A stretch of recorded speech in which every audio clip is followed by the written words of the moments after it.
और अब रुक करते इस वक्त की अहम खबर का। श्रीनगर में सुरक्षा बलों को फिर मिली कामयाबी, जवानों ने एक आतंकी को मार गिराया है। तो ये बड़ी खबर, श्रीनगर में सुरक्षा बलों का ऑपरेशन आतंकियों के खिलाफ लगातार जारी है और अपडेट ये मिल रहा है कि एक आतंकी को सुरक्षा बलों ने ढेर कर दिया है। श्रीनगर के बाहरी इलाके हरवान में मिली कामयाबी। अशरफ वानी जुड़ गए हैं मेरे सहयोगी मेरे साथ। अशरफ, और क्या ताजा जानकारी आपके पास मुठभेड़ के बारे में?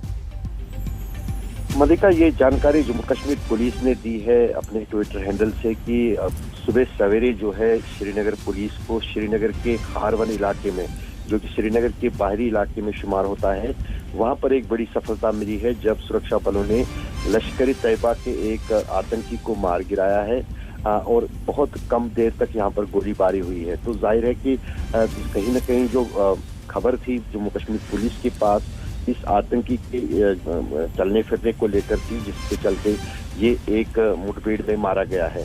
अभी तक पहचान नहीं हुई है मारे गए आतंकी की और माना जा रहा है कि शायद ये विदेशी है और अभी तक जो है ये पहचान करनी बाकी है। तो माना जा रहा है कि जम्मू कश्मीर पुलिस इसकी पहचान को लेकर और इससे बरामद हथियार को लेकर जो है अभी जो जानकारी है वो थोड़ी देर में साझा करेगा। जी अशरफ, और पिछले कई दिनों से हम देख रहे हैं कि लगातार आतंकियों की मूवमेंट के बारे में सुरक्षा बलों को जानकारी मिल रही है और कामयाबी भी आतंकियों को ढेर करने में सुरक्षा बलों को हासिल हो रही है। लेकिन इस बीच इस इलाके की अगर अभी बात की जाए तो यहाँ पर हालात आपको कैसे लग रहे हैं? स्थिति किस तरह की बनी हुई है?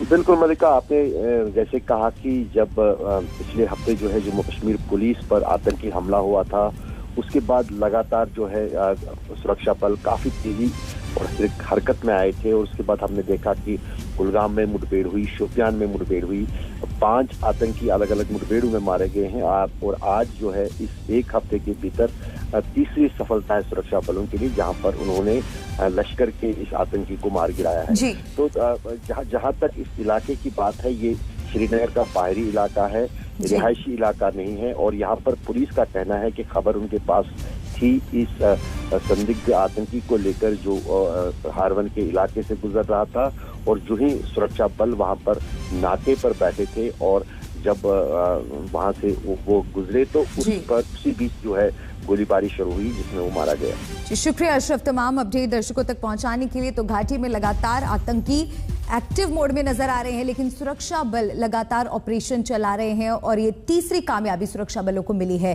तेलंगाना से ये बड़ी खबर ओमिक्रॉन वेरिएंट से जुड़ी हुई। तेलंगाना में ओमिक्रॉन वेरिएंट के 13 और मामले आए हैं। तेलंगाना में अब ओमिक्रॉन वेरिएंट के 21 मामले हो गए हैं। वहीं देश में ओमिक्रॉन वेरिएंट के कुल 134 मामले हो गए हैं। तो लगातार तमाम कोशिशों के बावजूद ओमिक्रॉन तेजी से देश भर में पैर पसार रहा है। देश भर में कुल मामले ओमिक्रॉन वेरिएंट के 134 तक पहुंच गए हैं। तेलंगाना में ओमिक्रॉन वेरिएंट के कुल 21 मामले। ओमिक्रॉन वेरिएंट जिस तेजी के साथ दुनिया भर में अपने पांव पसार रहा है, उससे 2 बातें पता चलती हैं। पहले ये कि इसके फैलने की रफ्तार पिछले सभी वेरिएंट से कई गुना ज्यादा है। लेकिन गनीमत की बात यह है कि इस वेरिएंट में गंभीर बीमार करने की ताकत बहुत कम है। लेकिन आखिर इस नए वेरिएंट में ऐसा क्या है जो ये इतनी तेजी से फैल रहा है? इसका जवाब तलाशने वाली ये रिपोर्ट देखिए।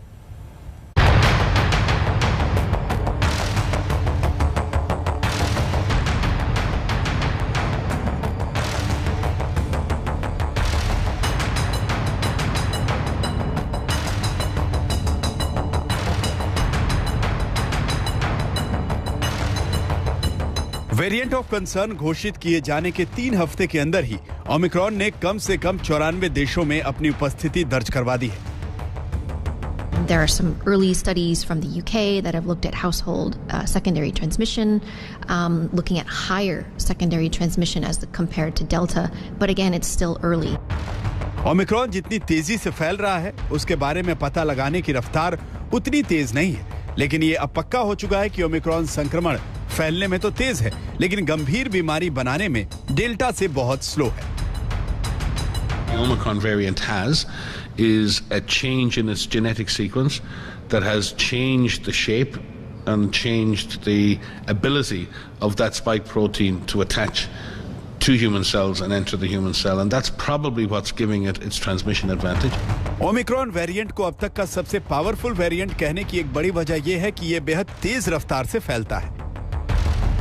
यूनिवर्सिटी ऑफ हांगकांग के एक शोध से पता चला है कि ओमिक्रॉन वेरिएंट अपने पिछले डेल्टा वेरिएंट से 70 गुना तेजी से फैलता है। हालांकि स्टडी में कहा गया है कि डेल्टा के मुकाबले ओमिक्रॉन कम खतरनाक हो सकता है, क्योंकि ये वेरिएंट फेफड़ों पर डेल्टा के मुकाबले कम असर डालता है।